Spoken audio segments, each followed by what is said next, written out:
Hi, Sam here with Reverie. Today I'm going to show you how to remove and replace a massage motor from a Reverie adjustable bed base. Here we already have this one on its side, so everything underneath is easily accessible. First thing we want to do, find the motor we want to replace. In this instance, we're going to be replacing the head lift motor. Each motor here is going to have either a head or a foot sticker on it, so you know which end of the bed it goes to. We'll follow this cord of that motor to the control box. We see it's plugged in here. We're going to go ahead and just pinch that little clip, unplug it. And then for removing the massage motor, some of them will have wire clips here just to keep them, secure to the frame so it's not rattling on any part of the frame there. You'll want to remove those screws. And then to remove the motor, it's just some bungees. So give it some pull on it over there and you'll be able to loop it over those bolts.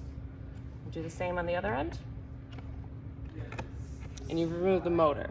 To put the motor back on, same thing, but just get those loops right on those bolts, give them a good tug, stretch them, and put them on the other bolts on the opposite side. Grab that cord, go back to your control box, find the port that it belongs to, and plug it in, and you're good to go.